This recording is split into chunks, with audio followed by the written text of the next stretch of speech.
Welcome to the Bold Life Movement podcast. I'm your host, Kimberly Rich, and each week I bring you inspiring stories from real people to help you live a more passionate and intentional life.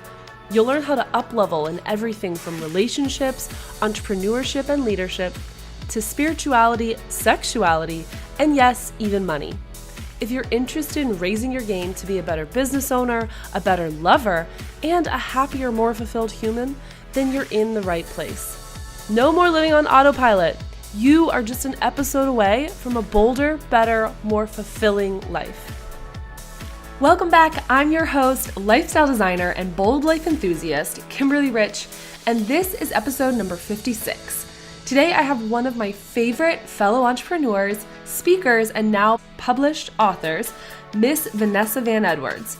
Vanessa is the lead investigator at The Science of People, a human behavior research lab. She is the national best-selling author of Captivate, The Science of Succeeding with People, which was chosen as one of Apple's most anticipated books of 2017. She writes a monthly column on the science of success for Entrepreneur magazine and the Huffington Post, and her original research has been featured in Fast Company, Cosmopolitan, Time magazine, Forbes, Inc., and USA Today. As a human behavior hacker, she runs original research experiments on topics such as the science of leadership, human lie detection, body language hacks, the psychology of attraction, and successful people skills. And you can find all of these at thescienceofpeople.com. More importantly, though, she's addicted to Sour Patch Kids, airplane coffee, and puppies. Who isn't, though, right? You know, I first met Vanessa when she gave an incredible 3-hour workshop on the science of happiness, and then later joined her and her team for lunch in the park. And it was clear from the start that she was doing something right, because wherever Vanessa went, this self-proclaimed recovering awkward person had people around her. In today's interview, we chat about a variety of ways that you can start succeeding with people. Everything from networking events, attracting the right clients, and having better intimate relationships.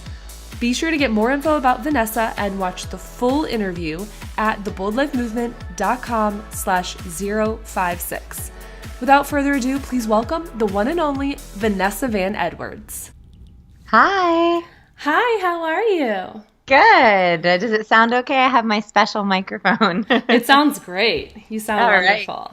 Cool. How are you? Good. It's so good to see your face. Yes, I know. I love doing video. I get to actually, it's real. We're really chatting. I know. And honestly, I have to tell you, when I walked by your book in JFK, I legitimately nerded out. I seriously, I have it right here.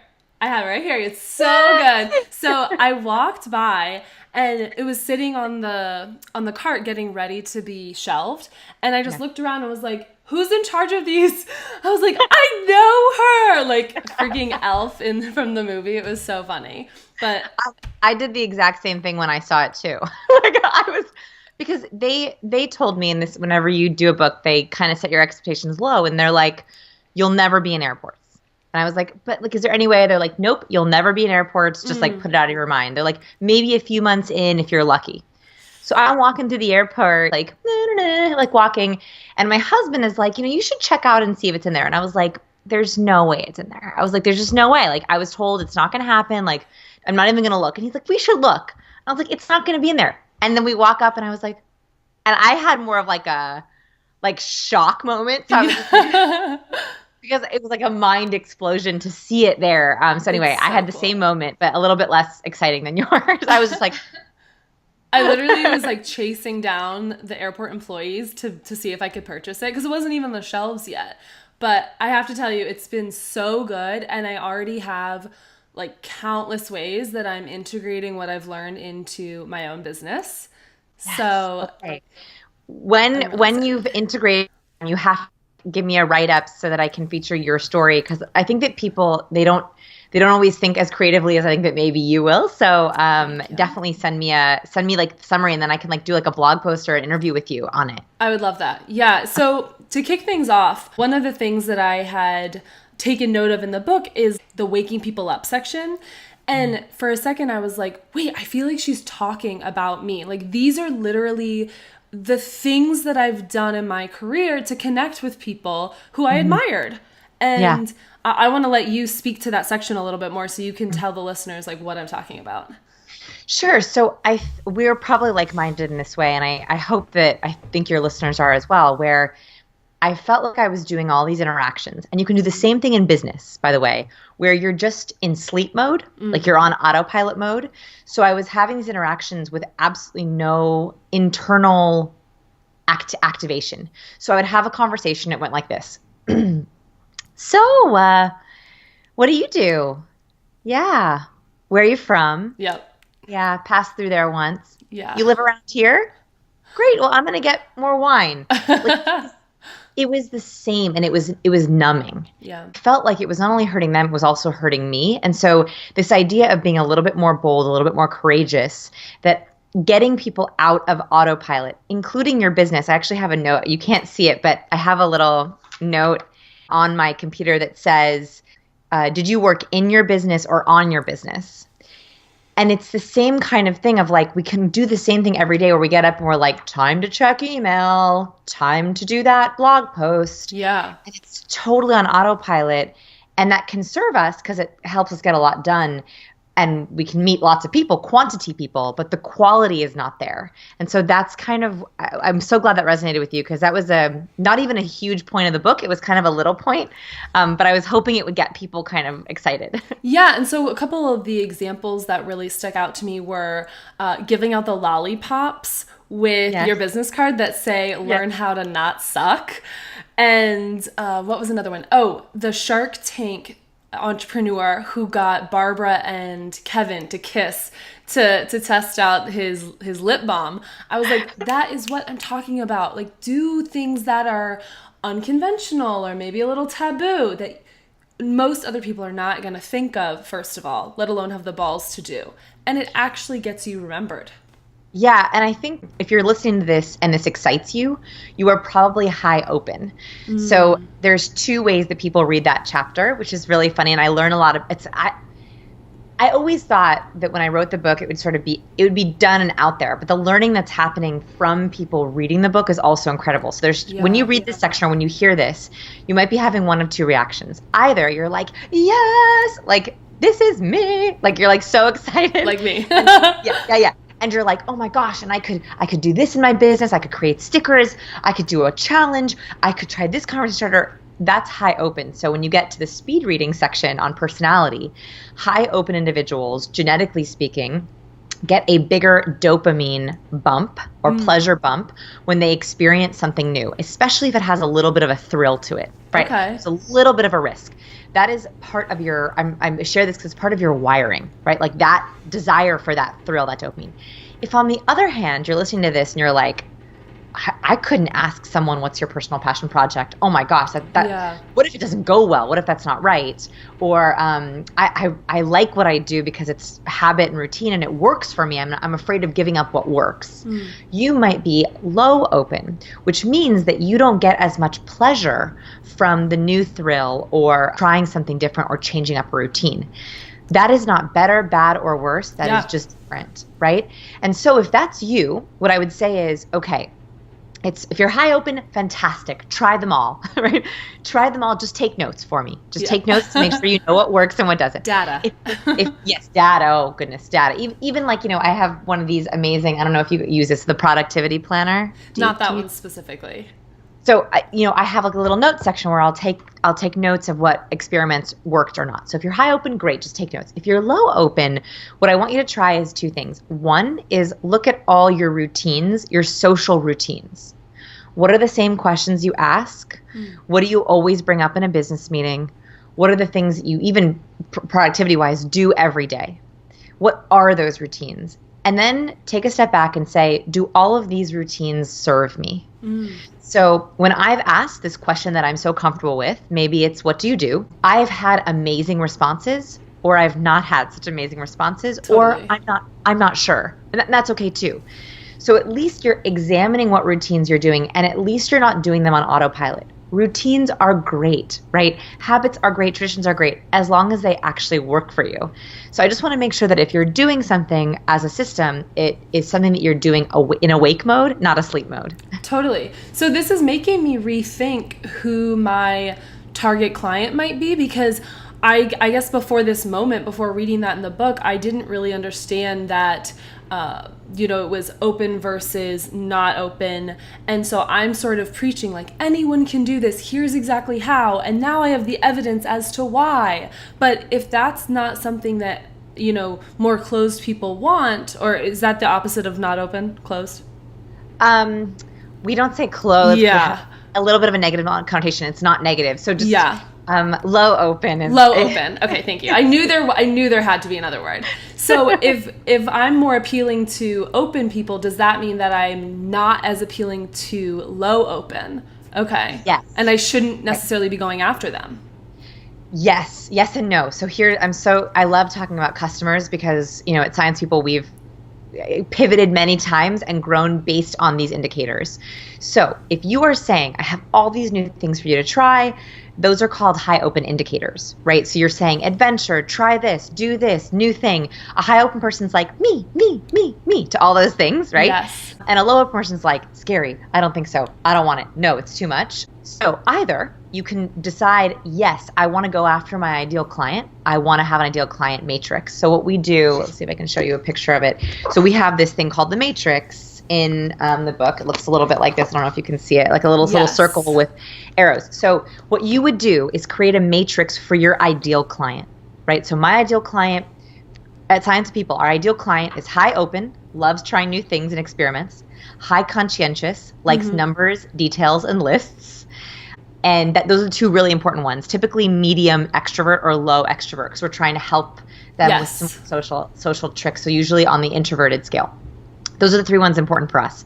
I have that matrix by my side when I write copy, when I do videos, when I create landing pages, when I write my broadcasts. And so you would think about, maybe that's your ideal client, or maybe you do want to appeal to the low opens to try to bring them into high openness. Yeah, that's what my original thought had been. But I also don't want to be barking up the wrong tree. So that's helpful.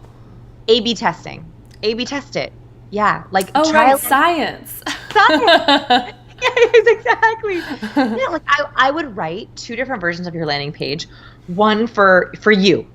For another you, right, a high open person, and one for a low open person who you're trying to make comfortable with the risk because there's going to be other benefits for them. Try the two different landing pages. You could there's some really great plugins for it, like Optimizely has great ones, WordPress has a ton, or you could also do what we do. Sometimes we don't use the softwares because it's too complicated. We'll just run a page for 2 weeks, write down all of our conversion rates, and then run the next one for 2 weeks. And then write down all of our conversion rates. So you could also try it that way if you are not a big software person. Yeah, the old school method, still useful. Yeah, totally. So I think that's really important to think about that in terms of clients and customers and friends, right? Like, if you're at a networking event and you ask a high open conversation starter, a baby step one is working on anything exciting recently. That's like a baby step. A bigger one, a big boy step would be, what's your personal passion project? It's a little bit more risky. And you get this response, I guess, I don't know, I tried some new Pop-Tarts for breakfast. Okay, if you get that response, that is not a fail. Like you learned something from that. Yeah. You learned, okay, this person does not think that way. They might be a low open, or they're less in tune with what excites them. Yeah. And as a friend, as a potential friend, you can decide, this is my people, like this is my person, or you know what, this isn't my person. Yeah. So it's the same thing with clients as it is with friends. I think that as adults, I don't know if you've had this problem, but a couple years ago at the beginning when I was like trying to make friends outside of college, I had a hard time picking people. Yeah, totally. I would like pick, I don't want to say the wrong people, but people who weren't my people. And it was like fitting a square puzzle piece into a circle. Like I was like, please be my friend, please be my friend. And it just didn't work because we were very different personality-wise, or we had different values. And I wish I had tried less hard. It was okay that we were different. Yeah. I just wanted more circles, less squares. So this may be related to the introvert, like low introvert or medium introvert thing that you were talking about earlier. But I've always considered myself an extrovert. And yet networking events or anything that might involve big rooms, lots of people, and potential small talk, like I'm allergic. Whereas my more introverted friends like those environments because they feel like they know what to say. What's going on there? Like, why am I so uncomfortable where I'm very comfortable approaching anyone? What is that? So I would agree that you're an extrovert. That is not evidence of you not being an extrovert. What that is rather evidence of is actually your openness. So I have a very similar thing where if I'm having the same conversation, it feels like a waste of time. It's almost a facet of efficiency or productivity. Meaning, if you are a high achieving individual, and achievement is not a personality trait, but if you like getting things done, you like being productive with your time, you want to show up and make it worth your time, you don't want to be in sleep mode, you could be in a big room and you have no problem approaching someone. But the problem is that you're worried if you approach someone and you have that kind of small talk banter, it's literally waste. It's like wasted air. It's wasted energy. It's wasted conversation. And so I actually think it speaks more to your achievement orientedness or the desire to actually have substance. Yes, which is very different. And that's a different thing. And I think that we're very similar, which is I love, which is great. Is I will sometimes go to dinners or go like meet some new girlfriends or even like bachelorette parties or things like that. And I feel like I will have like low calorie conversations, like cotton candy conversations. I'm getting chills because I feel like you're talking my language. Yes, and you're like, wow, it's like cotton candy is like kind of the perfect way to think about it, where it's really sweet, you know. Oh wow, how lovely, great, wonderful. It's really sweet, but like there's no nutrition. Yeah. You like you're eating something that makes your teeth hurt because it's so fake, and there's no like meat there for you to grasp onto. And we can do it all day long, right? We can do it if we want to, but we never want to because we're hungry. We're hungry for substance. But we have to keep in mind that is not everyone. Interesting. I wish this was a universal thing, but actually it is not. And I have interacted with people over the years who are the opposite. In fact, that substance is like either it's too private, like it's like it's too much for them, or it's too much work. The cotton candy makes them feel sort of safe. Yeah. And so when I try to push them into, I want to push them into meat, it actually makes them uncomfortable and it makes me come across as pushy or aggressive. Yeah. And so I think it's really important to go into conversations where you're first trying to figure out, does this person want cotton candy or does this person want meat? And am I willing to give it to them? Interesting. Yeah, that's really helpful. I think that helps me understand. I mean, I've talked to my introvert close friends about this and I'm like, I cannot wrap my head around what you're saying. That sounds horrible. Anyway, it's a substance. I think it's a substance issue. And also you'll know right away now, try it over the next few interactions. Oh, this is driving me crazy. This is a cotton candy interaction versus like a meat interaction. Yeah, totally. So I want to switch gears over to first impressions a little bit. And one thing that stands out to me, just as we're talking over Skype, is I'm noticing how much you use your hands and how much you're smiling. And I know that there's a reason for that. So do you want to speak to that at all? Yes. So our first impressions happen very, very quickly, as I talk about in the book. And they're not the things that we normally think of. So when we think about a first impression, we often think about like our opening line. Now, when I was organizing the book, I have a chapter on first impressions and I have a chapter on opening lines or conversation sparkers. But the conversation sparker one is chapter 3. And there's a reason why it wasn't chapter 1. It's because we like to think that our first impression is the moment we open our mouth. But actually our first impression is the moment someone first sees us. And so the first 2 chapters are actually hacking a networking event. So like where to stand, how to approach a room. Yeah. And the second chapter is on the body language. And the third chapter is on the hello or the conversation sparker.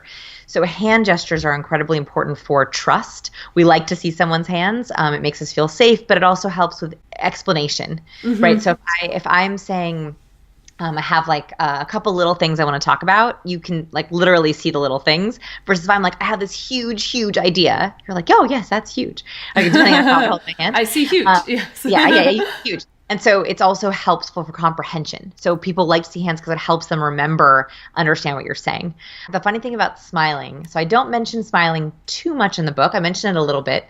And there's a couple of reasons for this. One is I feel like very bad interpersonal advice for women is smile more. I don't know if as a woman you've ever been told to smile. Oh, but yes. It sucks. By strangers. I'm not exaggerating when I say like it makes me want to punch someone in the face. And like I'm a very peaceful person. It really rankles me. I didn't want to go too much into smiling in the book. And also I really don't like the interactions where someone's like this. Hello, great to see you. And they're like, it feels so inauthentic. So the reason why I think smiling is important is actually more about how you're purposefully smiling as opposed to constantly smiling all the time. Yeah. Which means I'm trying to find things to authentically smile about. So like if I'm talking about interaction or I'm talking about a tip that I really like or a funny conversation sparker, that makes me want to smile naturally as opposed to being like, hello, I'm so excited to talk to you today about Captivate and interpersonal skills, which it's like, Also, I will say kind of a funny side story. So I was doing a podcast with a gentleman and he insisted on having it be on video. And I was like, but it's not going to be video. It's just an audio podcast. And he was like, oh, but I really like to see your face and micro expressions. And I was like, great. Like I'm all about body language. Fantastic. I said, okay, we can keep on the video in the background while we record the audio. Well, I suffer from resting bitch face, which means I've noticed my own watching my podcast back. I know. Well, I was aware of it, but I wasn't aware, I guess, of how strong it was. So I was listening to him in my resting face, which looks like this. This is just me at rest. Like, I'm just listening. But because I think my mouth is, I have a video on resting bitch face and like the science of it, because there actually is science. I have like downward facing features. Me at rest looks bored or sad. Some people look angry. Some people look depressed. I look just like frowny face. Yeah. And he said to me on this podcast, in the middle of the podcast, you look really bored. Are you bored? Did they edit that out? No. And I was like, I was horrified because it was, people couldn't see me. So they thought like the worst, right? Because they couldn't see me for themselves. And then I had to go into this whole thing about, well, I have resting bitch face, which sounded very defensive. And I was also irritated that I was trying to give him really thoughtful answers. I was thinking very carefully about his answers. And he had the nerve to say, why aren't you smiling for me? That's what I heard, right? Like that's what I heard. I would like you to smile for me. So I want you to like look pretty and I want you to sound good. And I want you to do both of them for me. And I really didn't like it. Hopefully this will ease your mind a little bit. I noticed it to even bring up in this interview because I was listening to the interview you did on School of Greatness with Lewis. Yeah. And I could hear that you were smiling the whole time. And having listened to enough podcasts, including my own, I'm very aware when I record an intro and an outro and I'm not smiling. And I'm like, do that again because you don't sound happy and people will sense it.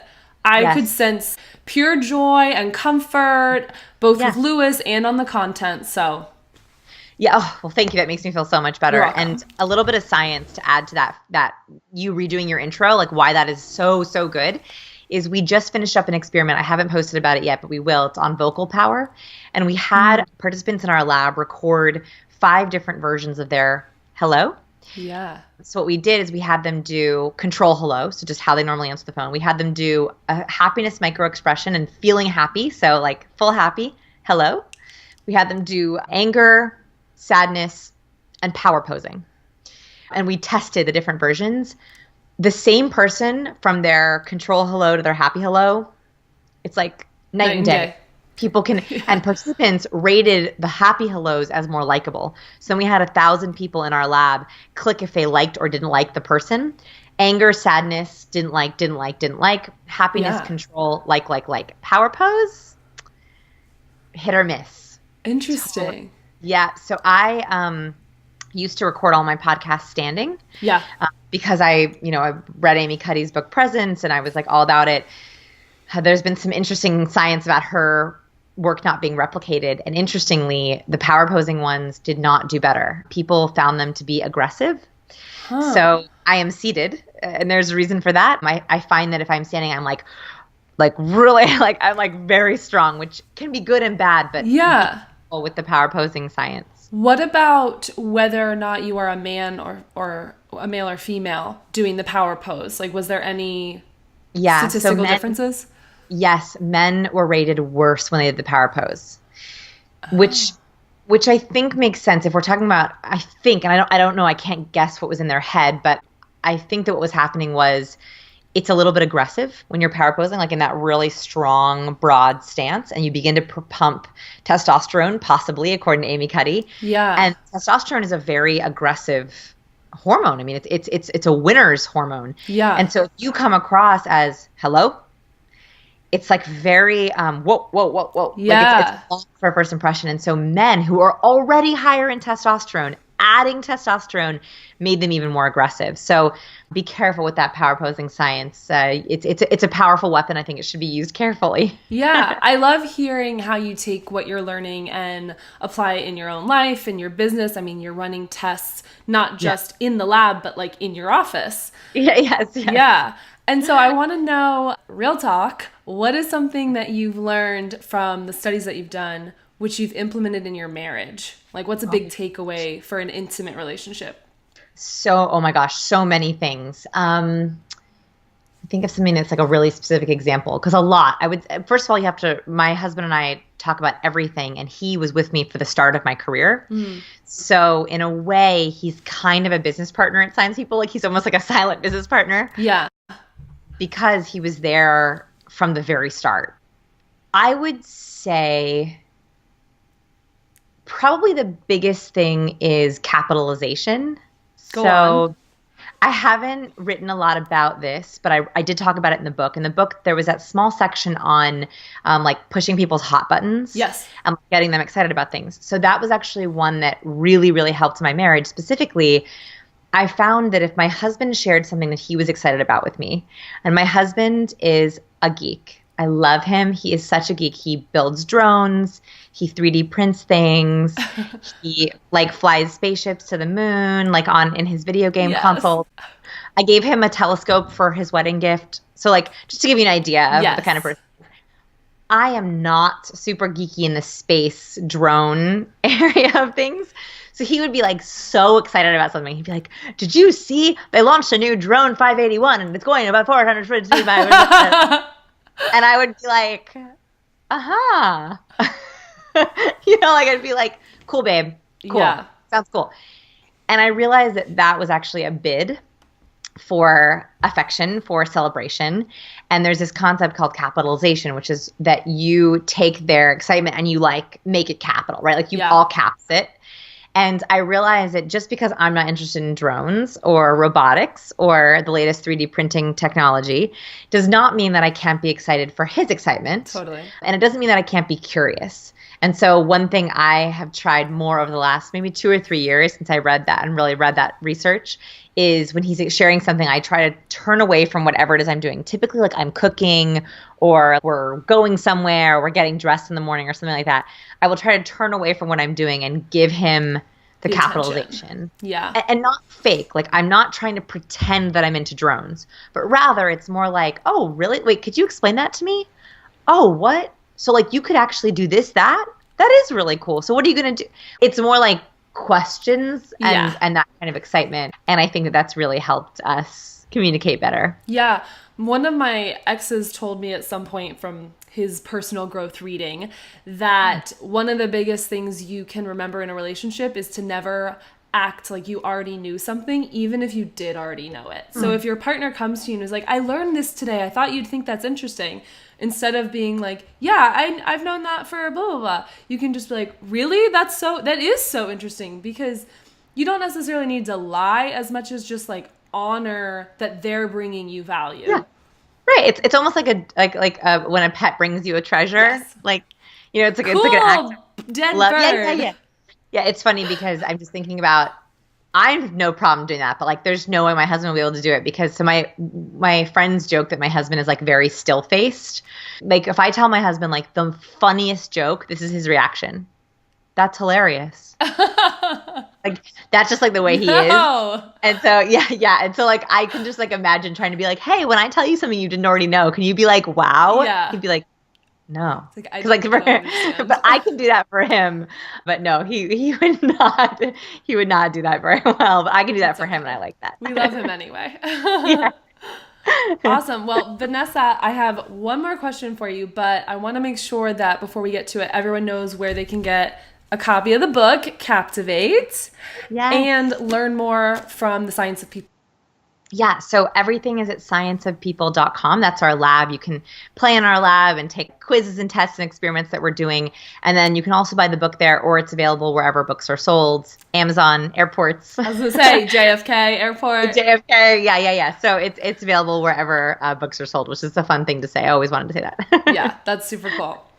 So my last question for you, having done ample studies on humans and how they behave, I want to know what your definition of bold looks like, bold behavior, bold life. I think it's owning your personality traits and not judging who you are inherently. I think that's when we talk about being bold, there's a reason I share so much about personality being genetic or like coded or a part of us. Yeah. Is because I think that the hesitation, the vulnerability, the fear, the gremlins all come out when we look at a piece of who we are, like our genetic coding, and we go, don't do that. Or you shouldn't do that. Or you shouldn't be that.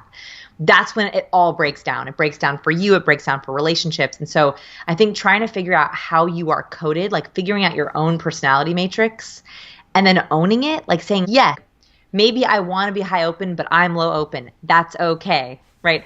I'm a high neurotic. I wish I could be low neurotic, but I'm not. Yeah. So I want to own it. So I think it's that, solving your personality and then like really owning it. Amazing. I love it. Well, Vanessa Van Edwards, author of Captivate, thank you so much for coming on. It was so much fun getting to chat, and I'm super excited about the success of your book launch. Thank you so much for everything, and thanks for being a kindred spirit, my fellow high open. Yep. Thanks, Vanessa. Bye, guys. Big thanks to Vanessa for coming on today's show. If you liked what you learned, I highly suggest that you check out her book, Captivate. There are so many amazing insights in there, we could only barely scratch the surface in today's show. You can grab the book and get the rest of the show notes at theboldlifemovement.com/056. And chances are you know someone who can benefit from today's episode. So do them a favor and go ahead and hit that share button in your podcast app right now. Go ahead, we'll wait. There you go. Thanks again for tuning into the Bold Life Movement podcast. I am so grateful that you give your time to me each week, and I look forward to catching you next week.